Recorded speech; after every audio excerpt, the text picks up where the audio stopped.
Welcome back, Wanderers. Recently, we've been breaking down what it actually means to build the sovereign self, moving past reactionary emotional loops and learning how to anchor your internal state regardless of external noise. But if you've tried putting those principles into practice, you've probably hit a wall. Why does daily life feel so relentlessly overstimulating, rigid, and anxious?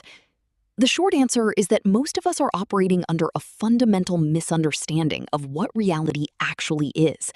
We've been taught to worship the map, the metrics, the societal expectations, the endless stream of data, and we've completely forgotten how to walk the actual dirt.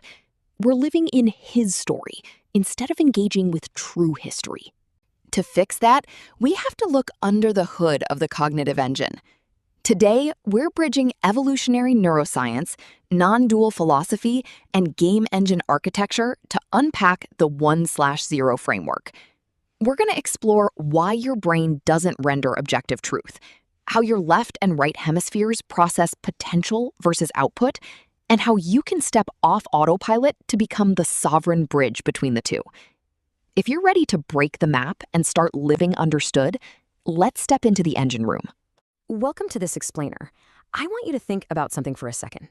When you boot up a massive open-world video game, the game's engine doesn't render the entire digital continent all at once. If it did, it would completely crash the system. Instead, it only renders the exact precise frame that you are actively looking at, just to optimize the computing power. Well, what if your brain does the exact same thing? Today, we're diving deep into how our minds actually construct reality, and why mistaking the desktop icons of our daily lives, like our stress, our metrics, those rigid societal rules, for objective reality is a trap that keeps us locked in constant anxiety. We're going to break this down in 5 straightforward steps. We'll start with the interface of perception, move into the master and emissary, look at maps versus the territory, unpack the 0-1 framework, and finally, build the architecture of understanding. All right, part 1, the interface of perception. Let's kick this off with a foundational question about how we actually interact with the world around us. Look, you probably think your eyes act like cameras, right? Just cleanly streaming in the objective truth of the universe. But cognitive scientist Donald Hoffman argues otherwise. Based on some incredibly complex evolutionary simulations, he found a pretty wild truth. Evolution prioritizes survival over accuracy. Organisms that see the raw, unfiltered, objective truth just burn way too much compute energy and they go extinct. So, according to his interface theory of perception, what we're actually seeing out there is just a highly evolved data-compressing user interface. It's designed for one thing, to keep us alive. It is basically a VR headset that we are permanently strapped into from birth. Think of it exactly like your computer desktop. That little blue folder icon on your screen, that isn't the actual silicon, the voltage, or the raw code inside your hard drive. It's just a useful symbol. If you had to manually toggle millions of microscopic switches every single time you just wanted to save a PDF, you'd literally never get anything done. The crucial takeaway here is that space, time, and physical objects are merely helpful icons. Evolution deliberately hides the underlying circuits because in the game of natural selection, fitness beats truth every single time. Our senses don't give us raw reality. They give us a simplified, error-corrected map so we can navigate without crashing the system. Okay, part 2, the master and emissary. How does our biological hardware actually generate and run this interface? This brings us to psychiatrist Ian McGilchrist's groundbreaking work on the divided brain. And we're going way past those old, simplistic pop science ideas of logic versus emotion here. He explores 2 fundamentally different ways our brain's hemispheres actually apprehend reality. So the right hemisphere acts as the master. It grasps the broad context, the lived experience, the unrendered potential of the world, what we might call true history. Meanwhile, the left hemisphere acts as the emissary. It breaks things down into narrow, abstract categories to create the rendered interface. It builds rigid models and timelines, which we can think of as his story, a heavily edited, fragmented version of events. In a healthy, functioning brain, the master governs and the emissary serves. But McGilchrist warns of a catastrophic inversion happening in modern society. The analytical left hemisphere has basically overthrown the intuitive right. We are constantly demanding that everyone live entirely within the left hemisphere's rigid, abstract models, totally disconnected from the actual engine room of raw reality. which leads us perfectly into part 3, maps versus the territory, and the very real danger of living your life based purely on reductionism.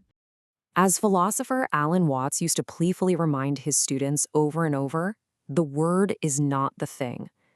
We are constantly forgetting that our labels, our words, our intellectual boxes, they are not the reality they describe.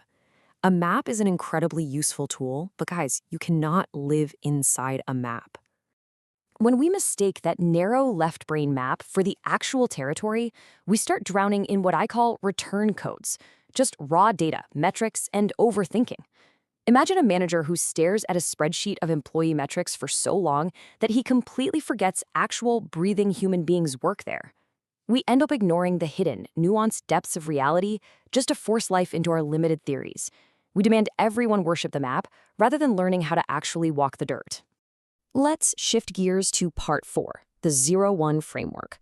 How do we take all this theory and synthesize it into the engine room?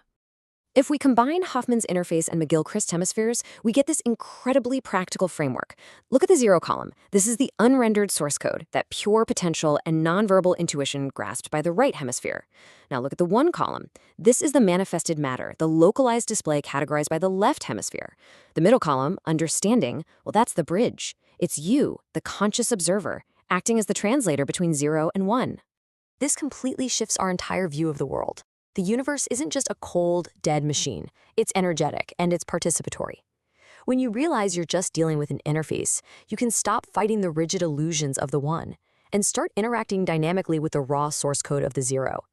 It's all about dynamic balance. It's the difference between a spinning disk in constant fluid motion and a static, rigid beam. So, part 5, the sovereign pivot. How do we actually build the architecture of understanding and apply this to our daily lives? Your core task is to become the sovereign bridge to step completely off autopilot. And I have 2 specific drills for you to try this week. First, practice broad beam attention. Deliberately quiet that hyper-focused, anxious left brain by taking in the whole context of a situation without immediately slapping a label on it. Second, practice non-contention, or wu-wei. Stop forcing the rendered reality to bend to your rigid expectations. Just let the profound intuition of the 0 guide your practical actions in the 1. Let the master govern and the emissary serve. So, I leave you with this final thought as you step back into your day. When you're dealing with your stress, your job, your relationships, are you actually engaging with the vast, rich reality of the territory? Or are you just blindly worshiping the emissary's map? Look, the interface is there to help you survive, but it is entirely up to you to decide if you want to truly understand. If you're ready to get the structural blueprints for self-governance and actually help build the city, head over to our central hub at journey.czwx.xyz to access the Gitbook archive and consider joining the vault. Until next time, stay limber, abide, and keep wandering. And that is the core shift. Reality isn't a fixed wall you have to fight against. It's an interactive render. When you stop treating the desktop icons of daily stress as objective reality, you reclaim the authority to step off autopilot and act as the sovereign bridge. Now, understanding the architecture is one thing. Actually engineering your day-to-day life around it is another.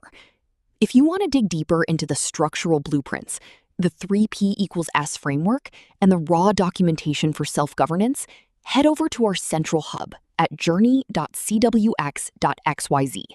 You'll find the complete Gitbook archives, system breakdowns, and access to the vault, where we're actively building the tools for sovereign living.